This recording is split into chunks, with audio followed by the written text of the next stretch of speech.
Hello everyone. This is my final presentation on malaria cell stage classification using knowledge distillation and relational learning. First of all, malaria is a life-threatening disease caused by a parasite that infects the liver and the red blood cells, transmitted to humans through the bites of infected female mosquitoes. Also, it is a significant public health problem, especially in tropical and the subtropical region of the world. And currently, malaria microscopy is used to diagnose the disease by detecting the parasite Plasmodium. However, this method requires the expertise of trained medical professionals, and it can take up to 15 minutes to examine the whole blood cell images. But unfortunately, in undeveloped regions where malaria is most prevalent, the lack of skilled medical examination presents a significant problem in diagnosing and treating the malaria. Also, malaria has four life cycle stages from transmission to reproduction. The parasite enters the bloodstream after being transmitted by an infected mosquito, taking the form of a ring shape within red blood cells. So we call this first stage as ring. And when the parasite continues to multiply within the red blood cells, undergoing several changes in shape and structure. So at this trophozoite stage, the parasite grows and feeds on the contents of the blood cells. If it left untreated, the parasite eventually reaches the skyjoint stage, where it divides into multiple daughter cells inside the red blood cells.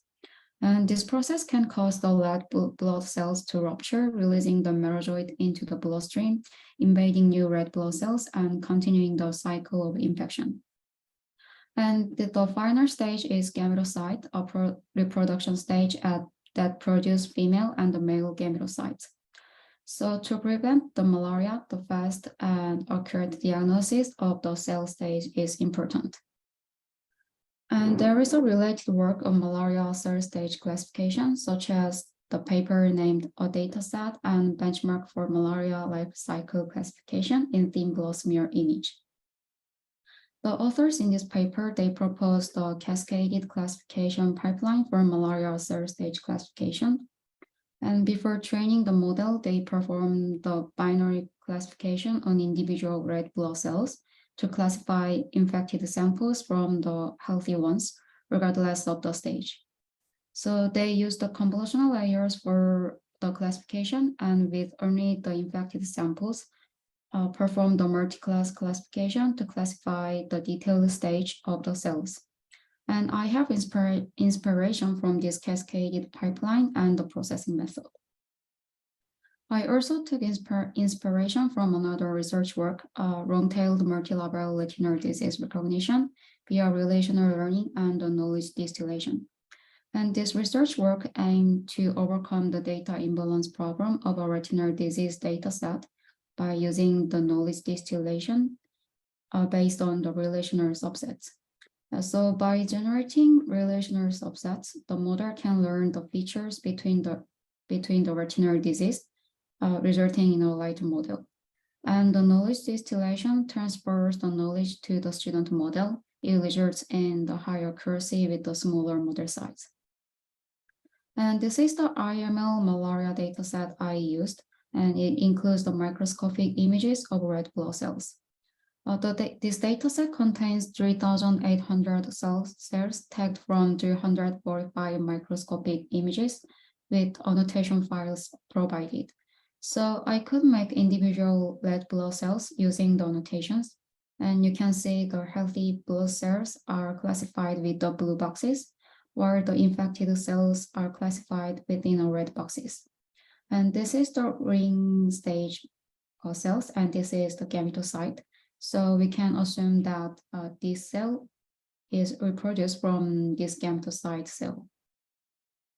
And this is the distribution of the dataset, shows an imbalance problem with the trophozoite and skyjoint cells having much less data than the others.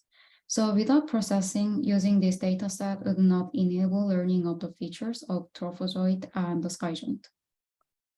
So my project has the following requirements. The first one is fast and accurate diagnosis of malaria cell stage, and it should be computationally effective for the model and easy of use, given that most malaria infections occur in undeveloped regions. And to train the model, I need to solve the class imbalanced problem. And inspired by related works, my project aims to use the knowledge distillation and relational learning to overcome these challenges. Based on the requirements and the purpose, I designed my model architecture as follows. The input data is microscopic image, and to learn the characteristics of the cells, I divided the images into individual cells. And this is because some microscopic images contains the noise like here, and training the model with the entire slide image may not precisely capture the cell features. And after the data processing, I extracted the individual red blood cells. Then I performed binary classification to classify the cells into healthy and infected cells. And this is because I wanted to classify the stages of infected cells. Also, I generated the subsets of infected cells for relational learning, as I believe there is a relationship between the cells due to the changing stages of malaria cells over time. And I expect that these subsets help the model learn the cell features and overcome the data imbalance problem. So using these subsets, knowledge will be distillated from the teachers to the students' model, which resulted in higher accuracy with the smaller model size. To generate the relational subsets, I used the infected cells and extracted the features using a feature extractor, performed the PCA for dimensional reduction, and used k-means to obtain these relational subsets. And let me explain about my project progress. First of all, I implemented binary classification to classify healthy and infected ones. And I used the ResNet 50 for the model training. And I used the cross entropy loss functions and the Adam optimizer. And the training accuracy was not that bad, but the test accuracy was not great without the specific fine tuning. And these are some misclassified cases I got. And so using these infected cells, I developed a process for multi-level classifications. I used the ResNet 50 for the feature extraction. I made the clusters to generate the relational subsets. So to examine the clusters in detail, the first one shows the distribution of infected samples, and it shows the clusters of the cluster of infected stages. And I found the optimal K by using the silhouette score, and it was the best K was 2. So I made the 4 clusters into two clusters. So it revealed that the trophozoite and the ring stages can be clustered, and skyjont and the gametocyte can be clustered together. So this indicates that when we consider the entire stage, the stage can be classified as like this. So I found that there is a relationship between beginning of the stage of malaria, and also there is a relationship between the reproduction stages. So by generating these subsets, the data distribution can be improved like this. And I created a simple mockup page for deploying the model in the future. I didn't implement the design not yet, but when the user uploads the microscopic image files with here, then the page returns the prediction of infection and the cell stage when it is infected. And this is my future plans.